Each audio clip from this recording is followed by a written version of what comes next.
Hello and welcome to the Arsenal BiteSize Podcast. I'm, of course, FPL Nima, and I'm joined by my co-host Clayton at Clates AFC on Twitter. We are here to review the Fulham game. It feels like a lifetime ago. Obviously, last weekend, 3-0 to the Arsenal away from home. Clinical display after a late night in Sporting on the Thursday, City winning on the Saturday. It was everything we could have hoped for to get the momentum back, go 5 points clear. But obviously, it would be remiss of us, Clayton, to not mention last night when we were both at the Emirates and got knocked out in the round of 16, wouldn't it? Yeah, it feels like the last one we did was obviously after Bournemouth, right? And I Yeah, think we exactly. reviewed Bournemouth, previewed Fulham at the same time. So it feels like a lot has happened since then. And yeah, like the high of, I mean, it'll be interesting to see what everyone's personal experiences and like perspectives are. Me personally, I'm gutted about last night. Like I really wanted and thought we had the squad to be able to go for a double.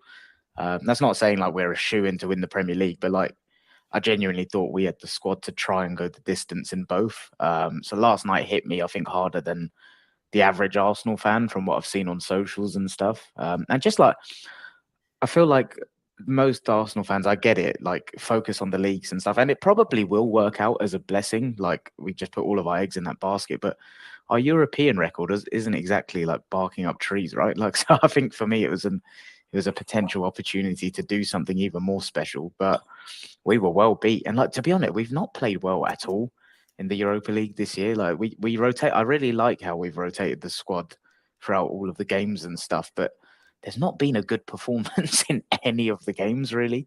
So yeah, I'm gutted to be honest. And selfishly, I was hoping for another European away day because I had my first one. I went to Lisbon last week, obviously, and that was one of the best things I've ever done. Yeah, Even why though don't you we tell us a drew. little bit about that? I know obviously we're going to talk more about this Fulham game and also look at the Crystal Palace preview, but I think it's worth talking about what it was like to go to the Sporting Stadium. And from what I saw from their away fans last night, Oh, man. I mean, I imagine at home it must have been crazy.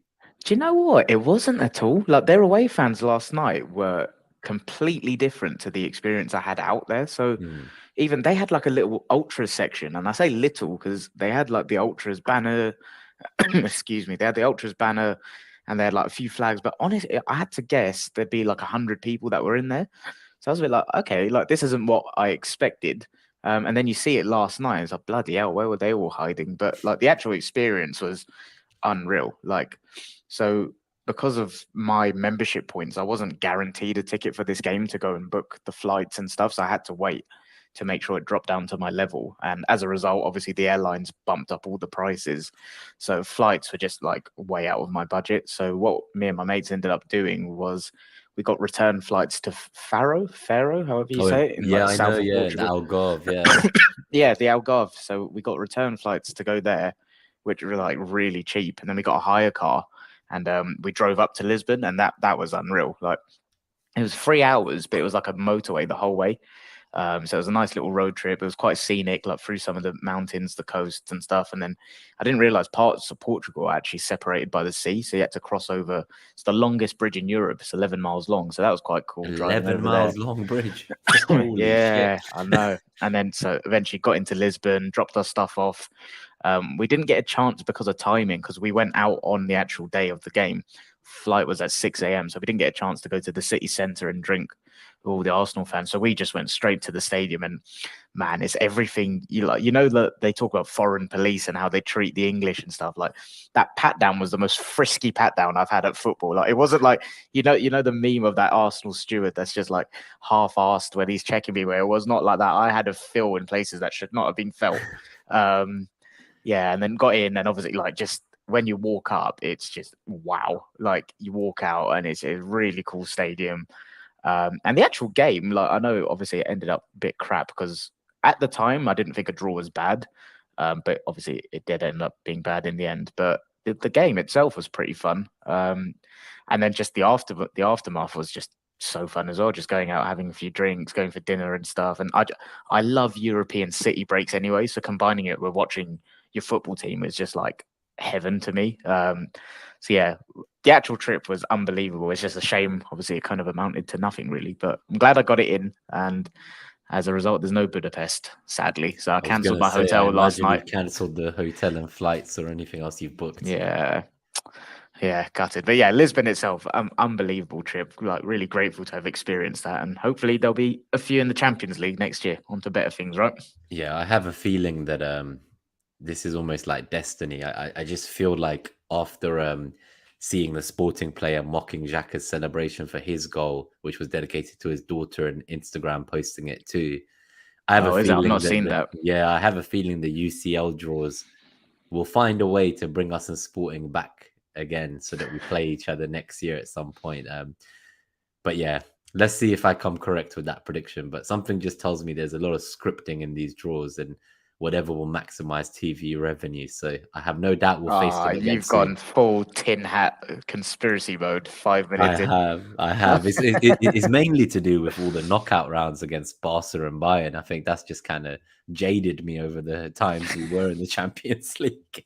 All right. Well, I guess the last thing to say about Sporting is just from my perspective. I think I was gutted to be out as well, like you. Yeah. I think if you go out and you didn't really go for it, then it doesn't feel as bad. But going into 120 minutes, picking up some injuries and knocks along the way, missing the penalties at the end, I just I think long term it will benefit us. It means that obviously that these 11 games are truly cup finals and we have time to focus on them. But in the grand scheme of things, I think it's good. But in terms of just for Sunday, for this kind of Palace preview, it's not great. At least it was a home game. It's 2 home games in a row. So that should make the turnaround a little bit better. But you need to hear a bit more about Saliba, I think, because that was concerning. I'm glad he walked off. But, we saw VVD walk off with an ACL. So True. Until I kind of see more and hear more, I am going to be a bit nervous about that. Yeah, that's true.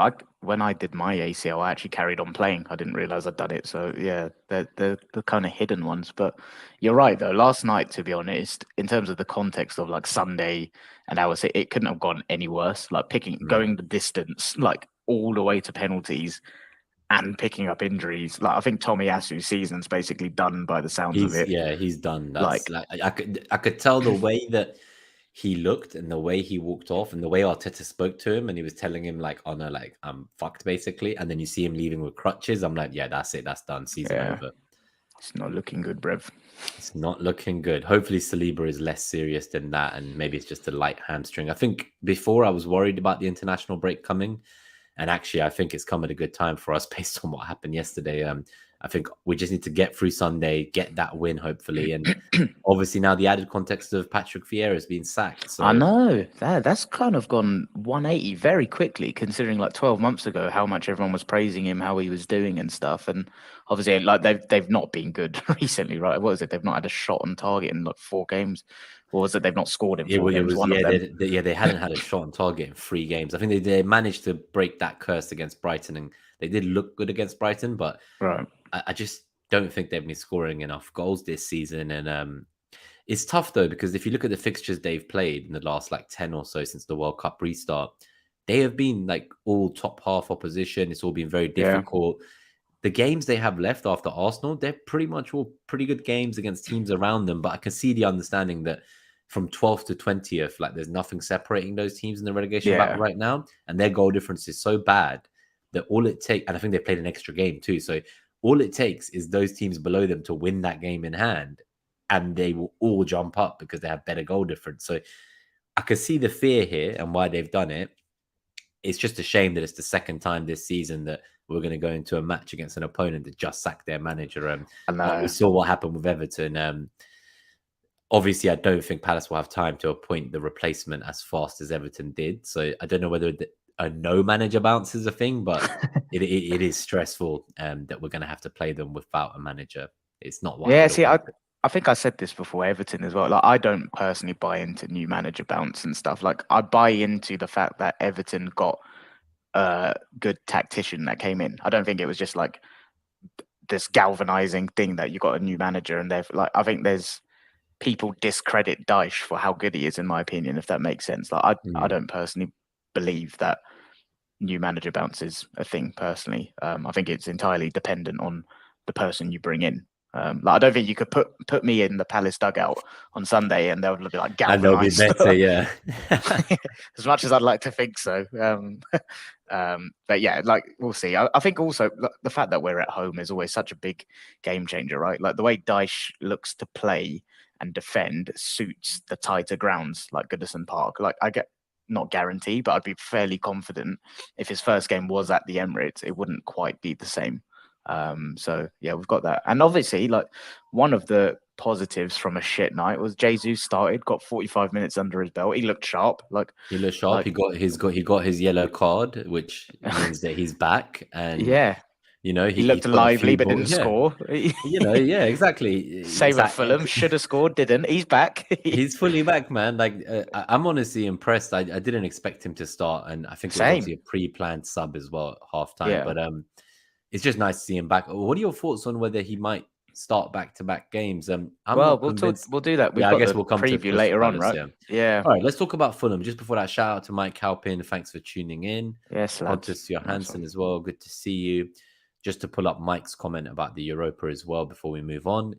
He's over it. Last 5 years, we've been desperate to win it, but Sporting just wanted it more last night, he says. And from my perspective, Sporting, that was like, of all the teams I've seen come to the Emirates this season, I think they probably played us better than any other opponent I've seen this season at the Emirates. Like, genuinely, I do believe, like, I've not seen another opponent come to our, stadium this season and play as well as Sporting did. Like, they actually came and competed against us. Like, even Man City, like, I understand they won, but, what was it, 36% we possession? Gifted them their first goal, which kind of set the tone, right? Like, the goal that set the tone wasn't them carving us open or anything. It was just stupidness from us. Whereas with Sporting, I felt like they were always ready on the transition. Like, they were honestly, like, I was afraid. Like, we wouldn't have even gone to the penalty shootout if Ramsdale hadn't made that crazy save with what nearly got knocked out.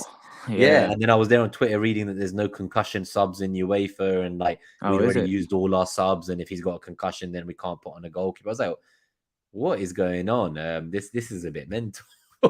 Different rules in different tournaments. It's a bit hard to keep track of. But let's go to the Fulham game as well. Yeah, just to add to Mike's point, like I'd actually felt like they did genuinely want it more as well. Like you could see, I think Clive tweeted it, and like I completely agree. I feel like in the Europa League this whole season, we've always just played within ourselves. It's just like, I think his exact words were something like, we tried to win by jogging. And like you do see that, like the ferociousness and the intensity that this Arsenal team has had domestically, you just don't see it in the Europa League. And I don't know if that's psychologically, I don't know if it's an impact of changing 5-6 players each game where rhythm and relationships aren't quite there. But I genuinely, you could see Sporting, obviously it wasn't just a desire thing that they wanted it more. They were tactically so well drilled that they had a game plan. Obviously they let the goal, like, let's be real, like that's a wonder goal. That's coming in like 1 in 100 attempts. Like, I think it's like a 0.01 XG goal. When I saw it, I was gonna say when I saw it, I was right behind that goal. That's one of the best goals I think I've seen live, like in football. Just because, like, just to do that, like no one can save that. The way it went into the back of the net, the roof of the net, like I was just shocked. I was like, what can you do? Like, and part of me was wondering, could Ramsdale have done better? But I've already watched the replays. Like, you can't do anything about that. Nothing, man. I'm with you. I don't think there's many keepers that play in an aggressive highline team that stop that, because like your positioning just naturally is further out. And man, like I said, I was behind the goal, and like I just had this penny drop moment, like when it was in the air, like, oh damn, that's going in. And you can see that Ramsdale running back and trying to get to Yeah, Mike says anyway, the whole season was riding on that game. We lost too many duels. So I think, that's we lost too many duels. When I lose my duels, I am upset. I was very upset yesterday. Let's go to the positives, because honestly, I thought last Sunday was probably the best 45 minutes I've seen from this Arsenal team. Like, and there's been a lot in terms of contenders for that title. Like, flipping hell, man. That was just. We said champagne football in one of the pod titles before. I think it was the Everton one. That 45 minutes against Fulham was champagne football. That, one of the best I've seen for years, to be honest. Completely killed the game. It was done. So this is a nice fact for you. So Trossard, with his hat-trick of assists in the first half, he now becomes the first player since 2012 to get a hat-trick of goals and a hat-trick of assists in the same league season. Mad. Do you know who the last player was in 2012 who got 3 assists in one game and 3 goals in another game? Van Persie? Santi Cazorla. Ah, damn. That All right. that first season he came before we dropped back to CM when he was playing as the cam and he was just like pulling up trees with those numbers I of goals remember. and assists. Yeah. Yeah, I still remember his debut. I think it was either Sunderland or Southampton, and I was just like, "What the hell is this guy? Like, what a To player!" this day, I have like heartbreak over him. I just pray one day I see him as like some part of the coaching setup or there back at the club. Like I just feel like it was a story that didn't end the way it should. I never got to kind of say bye to him on the pitch and clap him off, and it really broke my heart, man. Like Yeah, I still think he's one of my favorite like Arsenal same. players of the Emirates era. He was Me just too. probably the most Ridiculous. two-footed player I've seen in my life, like live. Like I've never seen someone as two-footed Yeah, personally. and like when everyone talks about players in tight spaces nowadays, like we got a few, but none of them come close to him in tight spaces. Do you remember his performances when we beat like City or Liverpool? And like Yeah, he was Liverpool. just something Yeah, the one else. at Anfield always comes to mind when like Diaby played as well, and I think Podolski scored Diaby that got game. man of the match that time. I thought this Yeah, is it. He's finally back. No more I know. injuries. I Oh was so man. naive, man. But yeah, so Trossard on that note, the reason I mentioned that is because obviously that puts him in high regard with who he's being compared to Yeah, here. I still think that we've done incredibly well to end up with him over Mudryk in the window. I was same. disappointed. I think Mudryk's ceiling Me is too. huge long term, but we can see he's got 1 assist so far. He's not starting games. He hadn't played football since November because the league ended.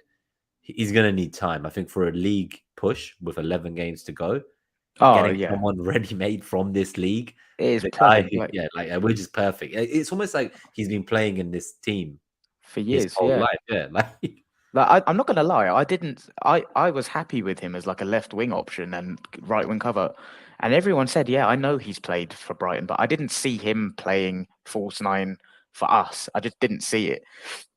And my God, like what he gives us, it is stylistically the most similar to Jesus that we have. And yeah, he's just so good. And I think that's the thing you do get with like Prem proven players. Obviously, they have to be good, but where he's been coached under like a Potter team with flexibility, Dezabi who plays positional play, like these players that can just come in, hit the ground running. Whereas, yeah, Mudryk long term is his ceiling is obviously like quite scary, but I don't think he would have had anywhere near the impact now, and that's all we need right now because we're well set for the future. We can afford to go for those slightly older, more experienced players that can hit the ground running now. And one of the things that I like is I remember when we did sign him, I can't remember who it was. Someone online was saying like, "Oh well, you can't really improve Trossard that much." I was like, that's nonsense. Of course you can. Like, you can improve a player that's 32, 33 with Arteta's coaching. That's how good he is. Like, this guy's still got elements to his game that he can improve and adapt to this team. yeah, I think it was crazy to kind of dismiss that a 28-year-old can't get better at football because they've peaked. You look at kind of the players that were around him at Brighton. I know they're playing great free-flowing football. They got 2 games in hand on Spurs. I think they could get into fourth by winning them. So they are in a good place in the league. But I would consider our squad challenging for a title has better players around him than that Brighton squad had around him. So you plug him into a team where he's surrounded by equally gifted kind of attacking playmakers and strikers and wingers.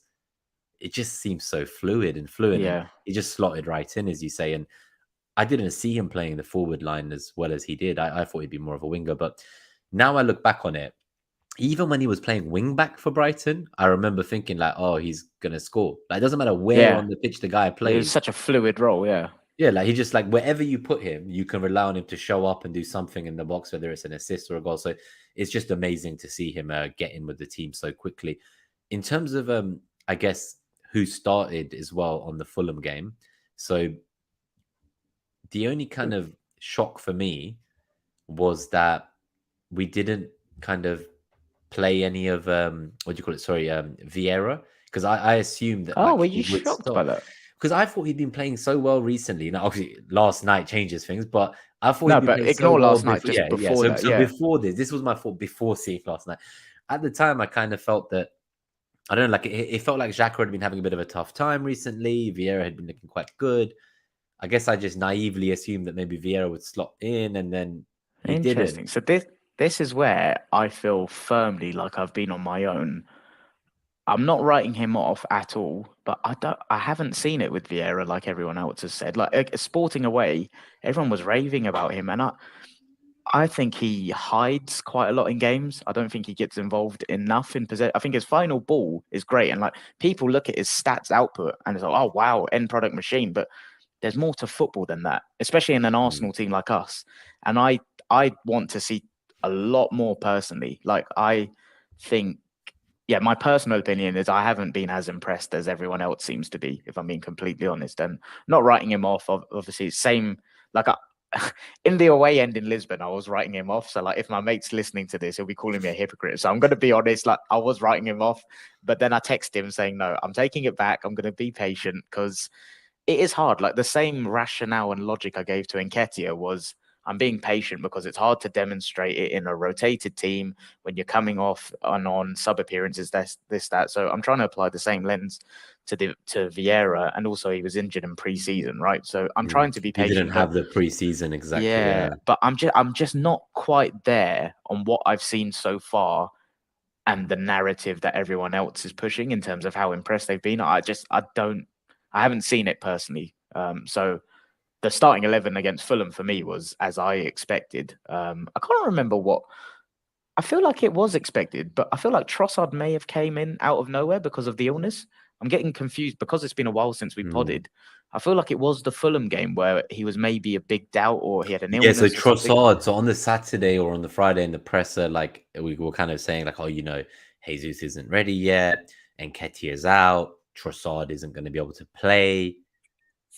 And suddenly, like, and I don't think it was even illness with Trossard. I think he had like a bit of an injury, and suddenly, like the next day, he was just there in the lineup. And I don't know if that was mind games from Arteta or if he's genuine about the fact that morning, like Trossard wasn't ready, but by the evening he told him, no, I'm ready, put me in. So, because it was a bit worrying going into this away game, thinking, the free options, like our first choice striker, our second choice striker, and our winger signing of January, who's playing emergency striker, they're all going to be out. Like, that was very worrying. So when I saw him in the lineup, I just suddenly felt so good going into this game. Yeah. I mean, suddenly my mentality changed. Yeah, I mean, so to be fair, for context, I was very confident anyway. I think, like, obviously, I text you asking for your score predictions for our tracker, and you said 3-1, and I put 4-1, and that was before the lineup. And yeah, I just felt very confident going into it. And then, do you know what? When I saw, because I actually watched it around my mate's house, and when I saw the lineup, I said to him, this is going to be like Brentford away in terms of control, easiness, just relaxing. And it was. Like, if anything, it was even easier. And yeah, what did you see the other stat about? Is it 5 away London derbies in a row now with clean sheets? So 5 clean sheets in a row in away London derbies. I don't think any other the teams. only time it's ever been done. The only time. So like this team is special, and that's not normal to do that. And I think there's one thing where like you can sometimes fluke a clean sheet, but these have been dominant performances. And I just think last Sunday, like I don't even know where to start. Just every goal, like obviously starting with it was. There was the offside goal, wasn't there, where Martinelli kind of slightly strayed off. There was a really nice 1-2 with Xhaka. He then went and ran towards the box, cut it back, and I think it was Anthony Robinson that had parried off from Leno. He had a stinker, I thought. If that own goal went in, that would have been up there as one of the worst individual performances of the season because he was getting spun. What was crazy was he was like honestly so bad, but I just felt like somehow like he just like Saka couldn't do anything on that side. I don't know why. I don't know.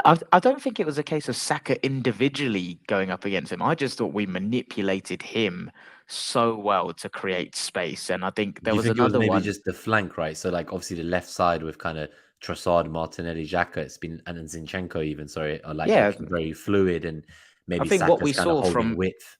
Yeah, what we saw from 3-4 weeks ago flipped a little bit on Sunday, and it wasn't a bad thing. It was just that worked well for that game. But like there was another one where I think it was the one where, when Ben White crossed it with his left foot and Martinelli should have done better, to be honest, but he kind of miskicked it and then Leno saved it. That move, if I recall correctly, before it happened, was really nice. A really nice passage of play on the right where we just manipulated the space. Saka and Trossard were just moving people around and Robinson got dragged out of position.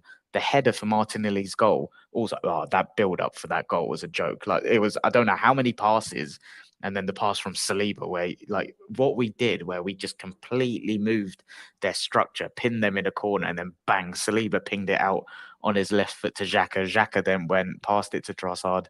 Trossard crossed it into Martinelli, and Robinson again at the back post. It was the worst attempt at a header I've ever seen from a defender. Like, he just kind of tapped him in the back. But some of the football was brilliant. But I thought Robinson really stuck out to me personally. But yeah, just some of that football was a joke. And then Gabriel, obviously, with the important goal to get us started as well. Did you have him in your fantasy team? No, I had Zinchenko. No, you got Zinchenko. Yeah, no, I did say that. I think Gabriel's on like 10 goals from set piece situations now over the last 2 seasons, and it's basically the most of any defender. I think it's it's the most of any player in the league. He's tied with Harry Kane for goals from corners and set pieces. Yeah. And it's so typical because the reason I didn't go for him on wildcard was I noticed we were taking short corners, and as soon as I went that way with Zinchenko, we started lumping it into the box and looking dangerous again. Did you notice yesterday as well, he was basically playing as an attacker when we were chasing a win. So I do think in games where I don't know how many of the next 11 games we're going to be like going all out attack for the last 10 minutes or so. Hopefully not many. Exactly. Yeah. Hopefully not many, but it looks like he's basically one of the other attackers when that situation arises. Yeah. And he had another one last night, right? Where it was a free kick from the left and he headed it, and like, albeit it was straight at the keeper, but still, like, the fact that he connected, he was the target and stuff. So yeah, I'm not going to lie, I think it was more than one, because there was one that he also got, and I think he missed it, and then I think we got another corner, so maybe he hit an opponent on the way. So I think there was a couple he almost got, but no, that was frustrating. A quick shout out as well to Ray. Thanks for tuning in, buddy, and Peacebox as well. Good to see you. We'll comment on some. What was that comment, sir? So you can do it later. I was going to. We're going to do it now because it's more. I guess this isn't about sporting; it's about Vieira in general, so we can discuss it. He says, obviously, he looks a very good player, but currently not the same wavelength as the team. Just needs time. That's kind of where I'm at with it, I think. Yeah. And I think it's as a result of feeling that way. That's why I'm just not quite there like most other people seem to be. And I'm not saying my way is right, just being honest on how I see it, really. No, fair. Is there anyone else in this match that you kind of want to call out? I think Party. Flipping hell. That was a masterclass. Like, that's one of the best I've seen him, and like, he does it week in, week out. But that one really stood out. He was just the nucleus of the whole team, and even he was quite influential for was it Odegaard's goal where he actually intercepted it? Like, the ball was bouncing, he went and won the aerial duel, and then I think he passed it on to Saka. Odegaard, they shifted it out to the left. Yeah, it was that goal, and then Trossard cut it back. Odegaard's composure and finish was really good as well, weren't it? But I thought that was really composed finishing there, and that obviously took him to double digits to make it 3 players on double-digit league goals for us this season. But yeah, that all stems from Partey, right? And that's the thing with him. Like, if that didn't end up as a goal, no one would remember that.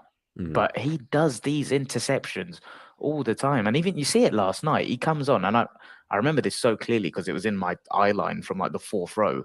He comes on, someone plays a pass into him, and bang, he aggressively passes it out, broke a line straight to Saka. It's just like, the guy he's a different level. I personally, I do not get the Rodri and Casemiro comparison. This guy's a level above them right now. I'm not saying, because obviously Casemiro, everything is achieved. I'm not saying like, or dismissing that, but right now in isolation. Just this season, I think, this season. So I think there's a few ways to look at it. So I think the way that United play, like Casemiro is, it's not even an argument. He's probably their second best player after Rashford. But, like their second highest goal scorer, I think, in the league after Rashford is Casemiro. Is it actually? Yeah. Yeah. And like, if you look at like Liverpool or City or Arsenal, I wouldn't think any of those teams' second top goal scorer would be like Fabinho or Partey or Rodri. So I do think it's a different system. And obviously, he's got a lot of misplaced passes, but some of those are speculative to try to get a runner. So obviously, if you're trying risky passes, who's that? Partey or Casemiro? Oh, right.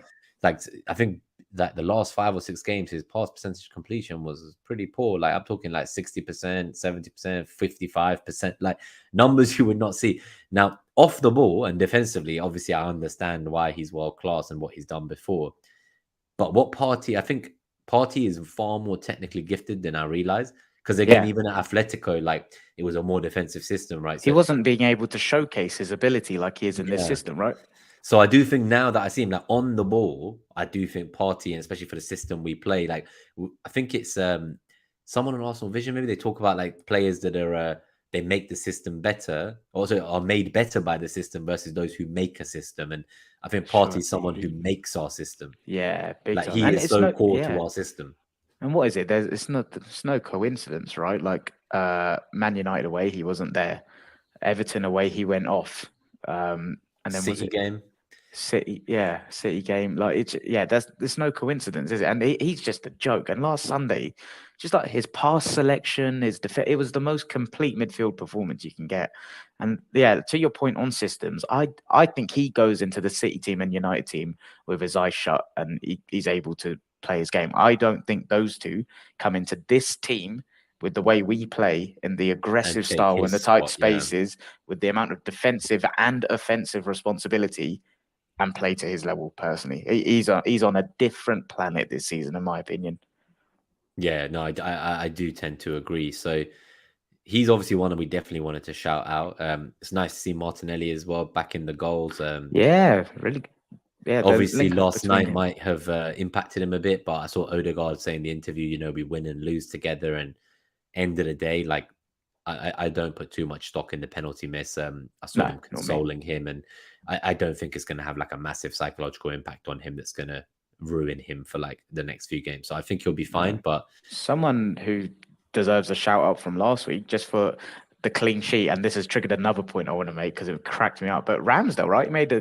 He made a really decent save when I think it was Bobby Deco de Vareed. He like had the ball on the right and like he took a shot. I think Gabriel like missed the ball when he was trying to stretch and get it, and then like Ramsdale made a good save. But what triggered this is did you see at the end when Gabriel made a block and he just went mental, like he just won the Champions League final? Then it was just Ramsdale just cracking up at him.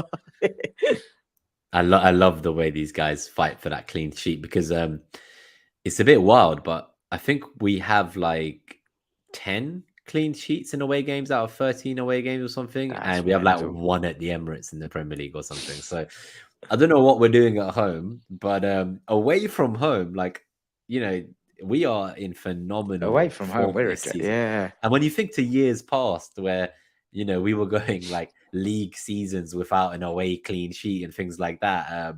We were going to Anfield thinking, is it going to be 4 or 5 today? Like,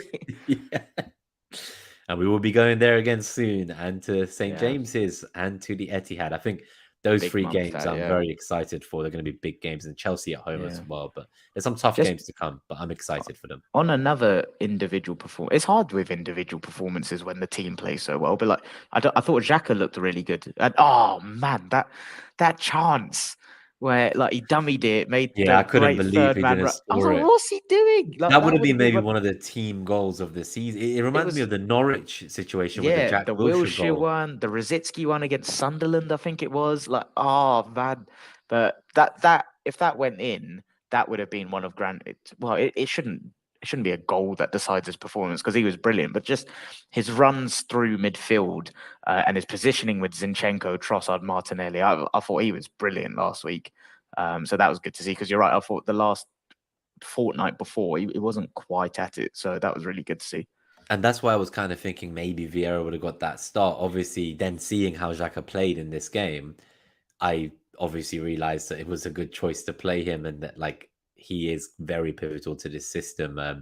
It is a bit aggressive to go with both Odegaard and Vieira, I think. So it makes more sense to me. I'm just seeing if there's anyone else. And any thoughts on Ben White? Obviously, he didn't get an England call up again as well, so I don't know how. Yeah, something's definitely gone on there, because like he's been the best right back in the country for a while now. So Southgate commented on it to try and put rumors aside, and he just said, "Look, it's the same with Trent and Ben White. Like at the moment, I have 3 right backs I've called up that in this. Who are the 3 that got called up? Trippier, James, and Kyle Walker. Yeah, that's nonsense, man. Like to be honest, like fair play, Trippier deserves the call up. James, you can understand on talent, but he hasn't. On talent, I understand. So if you look at some of the players that got called up, right? So we have like James.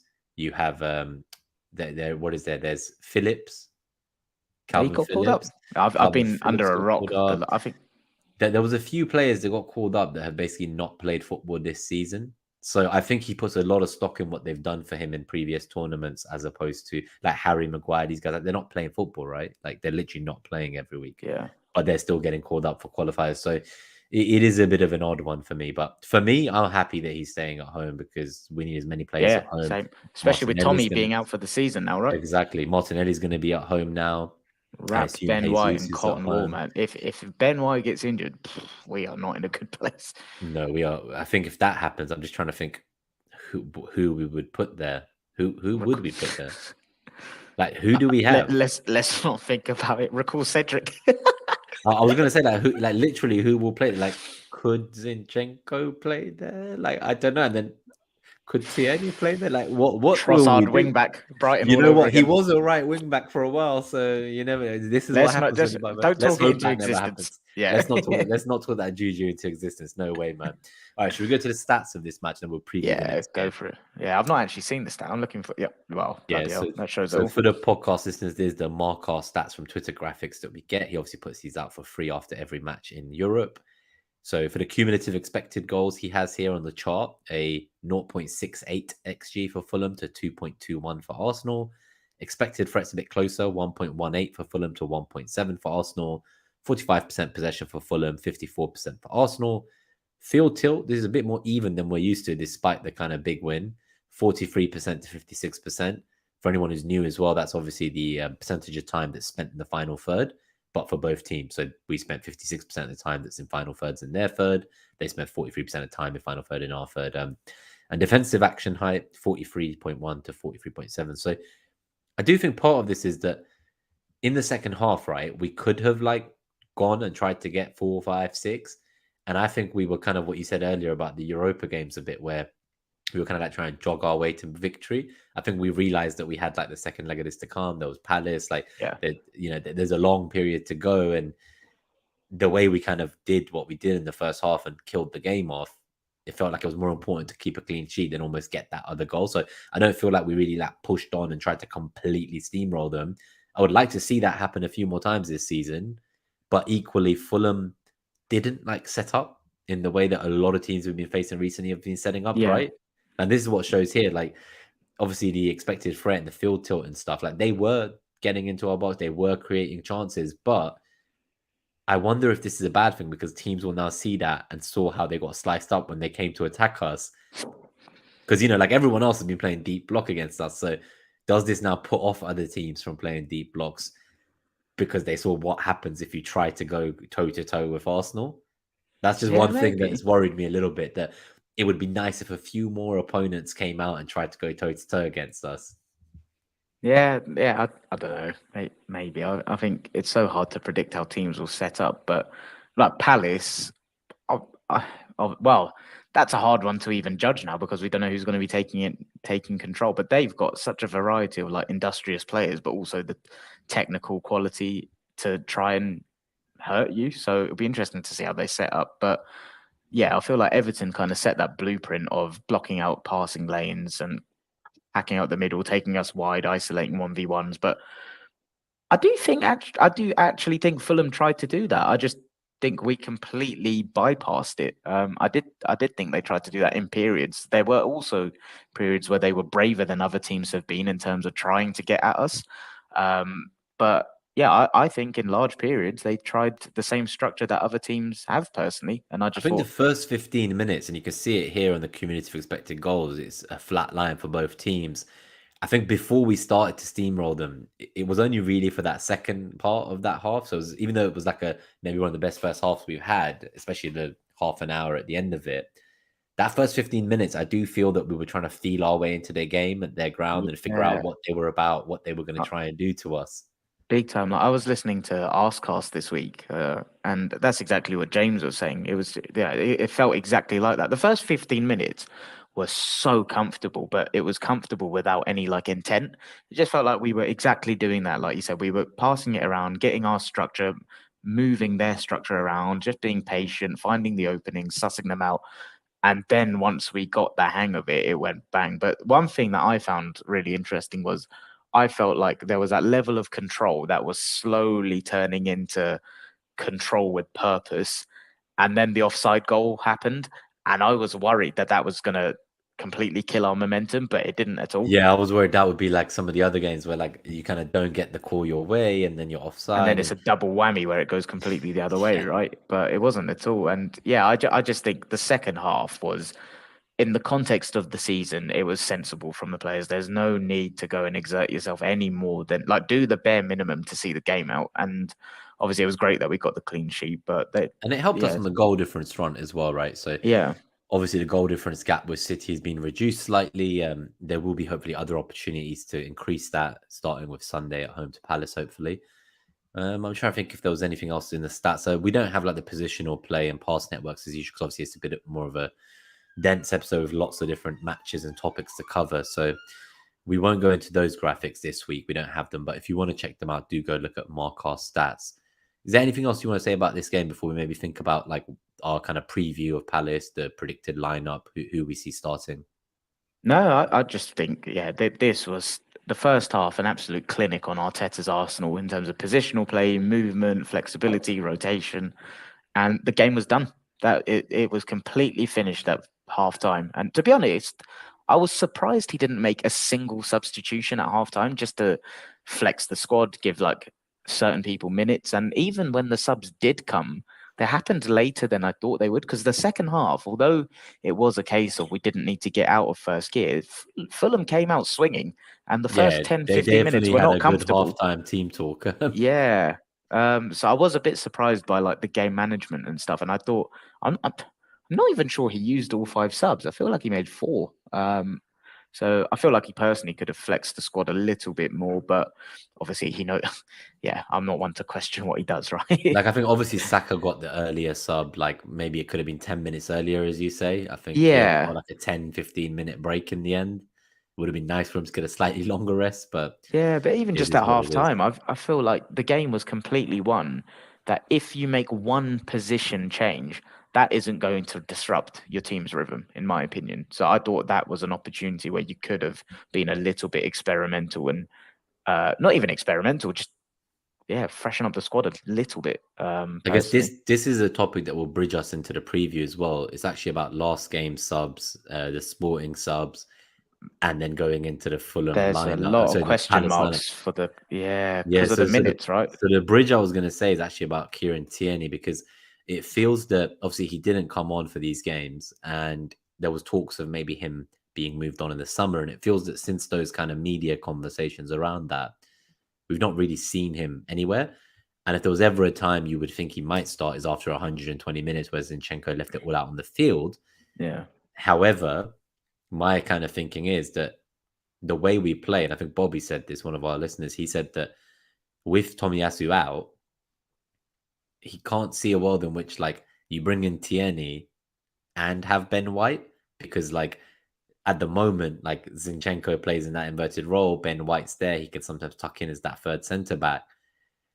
If you've now only got Ben White, you can't kind of, he's going to make overlapping runs, Tierney's going to make overlapping runs. Like, what happens to that one of them that's going to stay back? Whereas with Tomiyasu, we play him normally as a specialist 1v1 defender. He does stay back. So with no, the though, like Tomiyasu option out, do you think that that weighs into it, that Zinchenko will just start because he's so important to the way we play? And with Ben White, like we have that, if Saliba's potentially also going to be out, like how much of the back line does he really want to change, regardless of how many yeah, minutes Zinchenko played? I think if and when Tierney is used, he still gets used stylistically the same way that Zinchenko does. Obviously, he's not as good in that role, but he Hmm. still inverts. Like he's being instructed to do that. So I don't think we need to worry about that in terms of Okay. Ben White plays this way and stuff, because Tierney's instructions will be play this way. Like whether it's natural to him or we think he's good at it doesn't matter. That's clearly what he's been instructed to do. He came on against Sporting. He did that. He came on in another game, and it was I think it may have been Everton at home. Like came on, he was playing in the inverted role, and he was doing well. Obviously, it was a 4-0 game state, so he had the freedom to express himself. But my thing is more, I think something is clearly going on there, and he's really fallen down in the pecking order and out of favor. Because I think the fact that he didn't start either of the Europa ties for me is quite telling. I know he came on in Lisbon, but the fact that he didn't start either of them, I find that very odd. And the fact that he didn't get any minutes at all yesterday, when the game is getting away from us and there is the potential to have more of a traditional fullback option to change things up. I found that quite surprising. And do you think it's timed with these obviously media concerts? Because he was getting onto the pitch at least, and then as soon as there was talks of Newcastle want him and things like that, words being that word got kind of put around, and they were talking about Arsenal want to get the 25 mil they paid plus more. They have him on the contract till 2026. They would want 35 million, minimum 35 million minimum, maybe 40 mil. He's one of Newcastle's main targets. He clearly has always played as first choice in whatever club he's been at in his career, and I don't know what it is. Like, is it that I wouldn't want him to go? To be honest with you, I would like him to stay. I think, especially in the Champions League, for me, you need a plan B. And I just think what Arteta wants from this team, it's you play Zinchenko's way or no way. And I just think in the Champions League, you need to have the ability to play Zinchenko's way, but also if things aren't going well, mix it up. Like that's what we saw, right? Against Everton and stuff, we were struggling, and it took us 2-3 games to come up with a solution, which was Trossard false nine to fix things. I think Tierney will go in the summer, but I think it's a shame personally because I think the club won't want him to go, but it's more that he will want to play first team football kind of thing. I don't think Arteta rates him personally. But that's what I'm trying to figure out, because it feels like there's just something between them. I don't know what it is. Well, Mike says, is he off the boat? And like that's kind of what comes to my mind. And Peacebox made an interesting point, which I didn't know. Tierney has played right back for Scotland quite successfully too, but I'm sure if we'll see that with us. That's a good point. Didn't know that. Because remember when we last spoke, I was saying like I thought that there was a world in which we would move him on. Tomiyasu would be the left back cover for Zinchenko, and then we'd buy another right back for Ben White cover, like that kind of Fresneda. That's what I think is going to happen, yeah. But now I'm just concerned about how long term is this Tomiyasu injury, because if he's like got a 9 to 12 month recovery period, if it's like an ACL or something, really gonna let Tierney go? Like, he's our player, we have him on the contract, and surely Arteta can tell him you're going to get more minutes with Champions League. But I just don't know. Something does feel wrong with it, and maybe Mike's "is he off the boat" question is maybe a relevant one here. Yeah, that's like just assessing it with the little information we do know. Like, I find it a shame how he's being managed personally. And I also find it quite obviously we sing the songs, right? Tierney at the back, Gabby in attack, all that stuff. And I'm glad they've not changed it to like Zinchenko at the back, because then he'd definitely fucking leave this summer. He'd be like, these bastards replaced me in the song too. But every time I highly doubt that's going to play a part in his career. No, of course. But I thought to myself, like, if I'm sitting there on the bench hearing this song, you can see the fans love you. And it just must be such a difficult decision for him himself personally as well, because he knows he's loved here. He knows he has a home, and he's been a fan favorite for so long, right? And it's just, it will be really sad. I think it's going to be the first time in a long time I'll be sad to see an Arsenal player go if he goes. Yeah, me too. And I just think no matter what we think about how effective he is in Zinchenko's role, like, he's a very good footballer. Like, it's not his fault that the team and system has evolved beyond his natural instincts and the natural way he plays. Like, as a traditional fullback, he's still one of the best around. So I've got no doubt in my mind he'd go to Newcastle, he'll slot in, and he'll look like a world beater again. Because I think he'd be there to take Dan Burn's spot. Yeah, and as a traditional fullback with us, he was one of our best players, right? Like, do you remember when he got injured? We were all like, "Oh, the world's over," sort of thing. Like, that's the level of importance. So this is where my next level of kind of my conclusion on Tierney comes from, and then we'll talk about the lineup, and then I think I know what you're going to say. And I think I said this to you in preseason. I said, I think that Arteta places a lot of value now on availability. We see the interviews about Bukayo Saka, about how world-class players play 4,000 minutes a season. They play 60 games. Saka got interviewed recently, and he was like, I don't complain about the kicks and the knocks because where will that get me? Like, the way I play attracts this. He's like, I just got to like get up and get on. He said Alexis Sanchez was someone he watched when Saka was in the academy, and he rated how he always got up and he was just always going and nothing would stop him. and he's kind of looked at Sanchez as the profile of player he wants to emulate.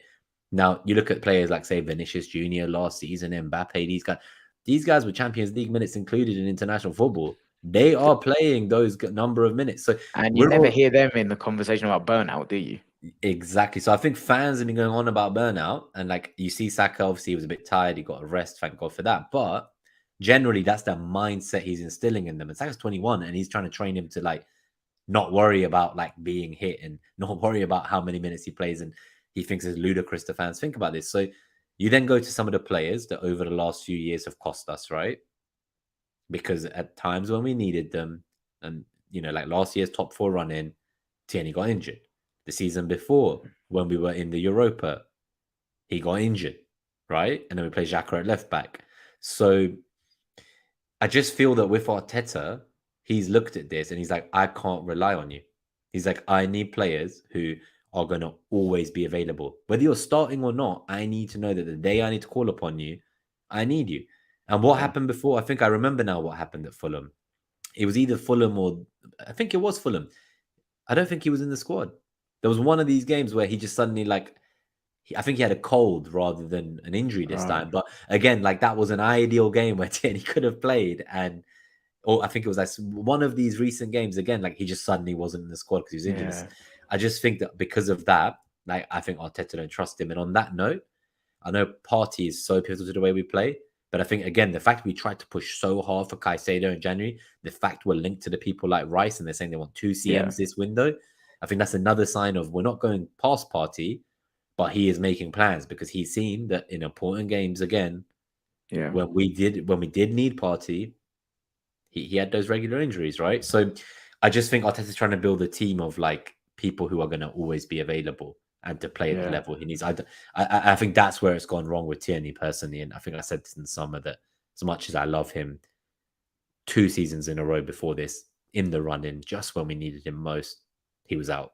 And I think that's got a big part to play with it in Arteta's head. Yeah, I agree. And it's a shame though, because there's been games where he has been available that he could have played. So it's like that's the thing, yeah. It's a catch-22, yeah. What I thought you were going to say is what Mike's just put in the chat. Yeah, and that's what I sometimes think. Is it where he lost trust with him after last season where he had that injury, but he didn't bring it up? And that inevitably cost us quite badly, right? So I don't know. There's so many things from the outside. It's so hard to psychoanalyze, but just my overall feelings are, I think we're going to cash in on him in the summer, but I personally think it's a big shame because I think his profile is usable. And I think going in with this just plan A of our left back always inverts, I think will be a mistake in Europe. Personally, I think you need variety in your squad, and maybe it is that the variety comes through getting that like outlet type right back instead, and then it won't be an issue as long as we've got a profile that does that in the squad. I think that's a big requirement for me. So then in terms of the lineups, because that was the bridge, as I say, so Tierney's now the bridge because the question is, Tierney's fit. Yeah, there's a lot of question marks in my head. Because all right, should we do it back to front? Yeah, I guess goalkeeper, obviously we're going to both go Ramsdale, right? Go on, right back, we're both going to go Ben White, well, we have to. Yeah, I don't think unless Cedric's been recalled.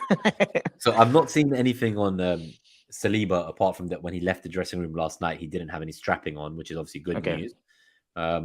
I see a world in which I wouldn't be shocked if he didn't start this weekend and then he's fine after the international break. Do you have any idea what the actual injury was? Like, has there been any comment on what part of the body, what part of no? I just remember thinking something was wrong because we scored the goal, we were celebrating, and I was in that view, obviously, you know, that bird's eye view from the right of the east stand, and I look down and I just see Saliba on the floor while the rest of the team are celebrating the corner flag. And I see like Ramsdale trying to get the medical staff even before the ball went in for the goal. And I was like, oh no, like this, like, because I didn't see what happened. So I don't know if it was off the ball that he went down, but it just did not look good to me, basically. But he seems okay. So fingers crossed. So with that in mind, I do think Rob Holding will start.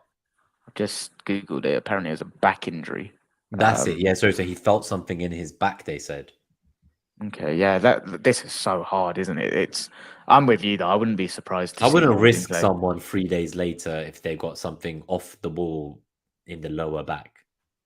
Yeah, and this is something like you can't make a prediction on this necessarily because you don't have any information, right? Like neither of us are like medical professionals or anything. But so let's go Rob. I think Rob Holding. Yep. I don't think he would risk Saliba when there's 2 weeks to get a rest and come back ready for that 10-game run in. Agree.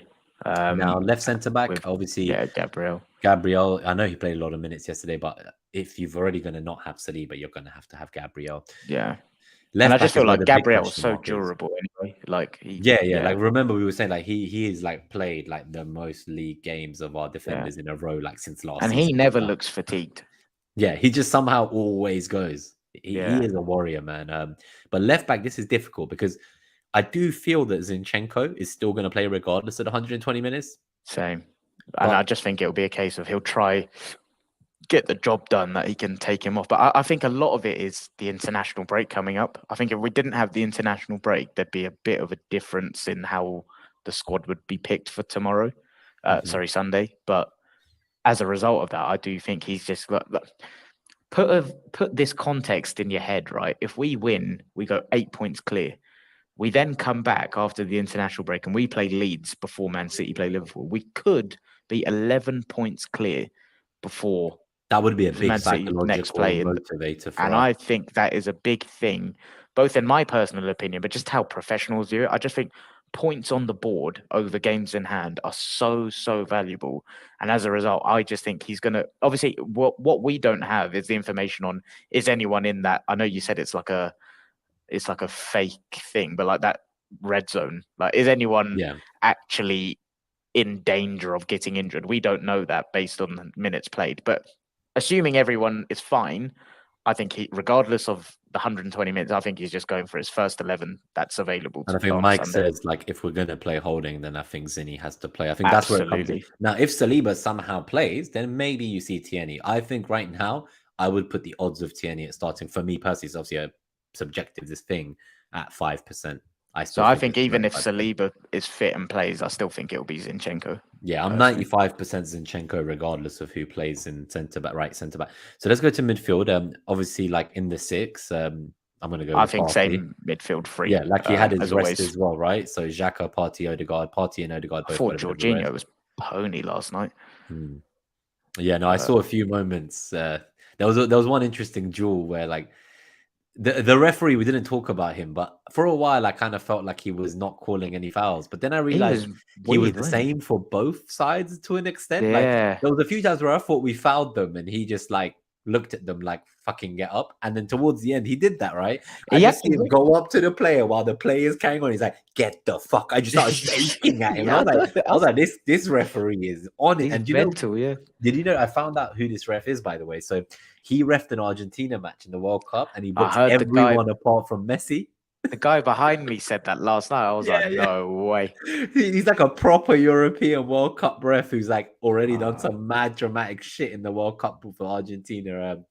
He cracks me up. But he was on one, though. Like, he was on one. I did feel that there was a few incidents in the opponent box, but obviously they were offside. So, like, what can you do there?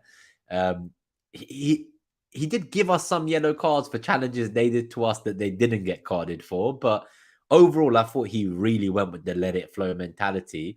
One of the advantages he gave us is the worst advantage I've seen. I've seen the screenshot of it. It's like our player with the ball and 7 of their defenders in the box because our player got wiped out, and that was an advantage. So we didn't get a free kick. But, you know, moving on from him. So I do think obviously the midfield 3 is the same. For the attack, do you think any? So what you said about Vieira, like any? No, I don't think any of them get in. I think Saka plays right wing. It's the next 2 positions that I'm confused by. Same. So go striker and left wing. So striker, I guess where it starts. Yeah, I think personally it starts with who do you think starts up top, and that then dictates who goes on the left. So do you think Jesus starts on Sunday? I think that's the first question you ask yourself, which then determines the others. This is the thing. I didn't think he would start on Thursday, and he did, right? So same. And I know that obviously he said he spoke to him. He wasn't ready. Then he went and looked him in the eyes and he was like, I'm ready now. And then he put him into the team. I do wonder, like, obviously it's a long-term injury. You want to make sure, like, you look after these guys. But I do wonder if because he's so important, like, does he just put him straight in? Now, Trossard also got... How long did Trossard play? It was like 75, 80 minutes, right? So obviously he came on at half-time. He played the extra 30 minutes plus the 45. Yeah, about 75 minutes. So, I'm still leaning towards Trossard. If you're still on the fence, I'm quite bullish on my opinion. So should I give mine? Yeah, give yours, because I thought it was going to be Trossard, but then a part of me thinks maybe Jesus plays and then just comes off early again. Yeah, so I'm quite bullish that it's going to be Saka, Trossard, Martinelli, and why that is Jesus got how long did he get at Fulham? 15, 20 minutes? Yeah, 10, 15 minutes maybe. 20. He then got 45 yesterday. And I just think when you're building someone in, they always talk like in fitness, when you're building in increments, you do it in percentages. And the next step is he probably gets 60 minutes.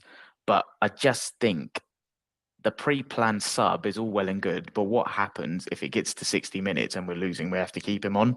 So as a result, I think he's going to go with the front three that has a power sub option, super sub option. Exactly. We've had the evidence that front three works and can win you the games.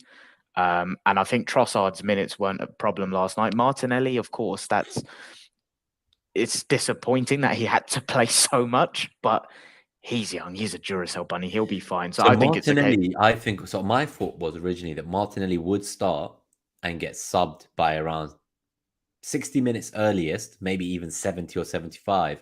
And it would be Jesus who comes in for Martinelli and Trossard stays on the pitch. That's what I'd originally thought. That's the predicted lineup I've gone for, and the lineup predictors I've gone for Martinelli, Trossard, and Saka. And I do think it will be Martinelli who will get subbed for Jesus. But there's a few options. Same. Mike says he thinks Jesus could get the 60. This could be that next percentage up straight away. And that's what I mean. So he has pushed the entire medical team the entire way through his recovery. Yeah, he's met every benchmark by with. So that's the thing. So maybe he's just like so much more elite physically than I realized that maybe he can just start. So I'm not doubting that. I think it's just more my thing is more like the wider context of everything. Like we had a few injuries last night. We've lost some players now, we're unsure on Saliba's thing, and I just think he is just going to want him in the best peak physical condition he can be on the other side of the international break. And for me, there's one game, and for me, there's no need to throw him in tomorrow. I keep saying tomorrow, on Sunday, to start personally, because I think if it's a front three of what Mike said, Nelson, Jesus, Saka, that's great. But I think a front three of what has already worked in Trossard, Saka, Martinelli is fine. Like that front three has been fantastic. It's just because Martinelli got 120 minutes and we saw Jesus being Jesus and reminding us, but there's no need to force it because that front three is absolutely brilliant in what they've done away at Leicester, what they did away at Fulham. And we've been looking fantastic as a team. So I just think we're in a privileged position where we don't need to actually rush him. And I think the 120 minutes for Martinelli won't affect him. What about the battering though? So obviously Mike talks about the battering he took. He was getting dashed around left, right, and center. They eventually started getting cards for doing it, but he was getting brutally battered. Yeah, not to answer that specific thing, which I will in a second. But the other thing is Martinelli missing the pen. I think Arteta will want to give him the opportunity. That was my fault, because imagine you miss that pen. And then you're on the bench. Yeah. I don't know how that would. And the other thing is he's not going away for international duty. So he has got 2 weeks to rest. That will be playing on his mind. Yeah. So I'm confident he starts and gets subbed early for Jesus, just because I don't see, like, it doesn't feel right to me to bench him for a missed pen. And then equally, unless he's in like a red zone, as you say, where there's a risk of injury, then I don't see any reason why he wouldn't start and just be subbed early. But you never know. Maybe Jesus is more ready than we think. So just to recap, my one that I'm going with, obviously Saliba is like God knows. If he's fit, I think Saliba plays. If he's not, Holding will come in. So I'm going Ramsdale, White, Holding or Saliba, Gabriel, Zinchenko, Partey, Odegaard, Xhaka, Saka, Trossard, Martinelli. And yours is basically the same? Yeah, it's exactly the same actually, yeah. Cool. Yeah. So I think should we do the score prediction? We'll put the screen up. Yeah, go for it. So last week, Nima went for 3-1. So you got the amount of goals we scored correct, and I went 4-1. I was very, very confident. I can see that I finally got 63 goals predicted and 63 actual goals this season. So I'll take that while Doing it well. lasts.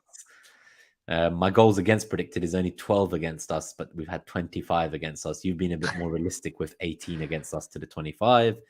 You've predicted 3 more goals than me, 66 to the 63 we scored.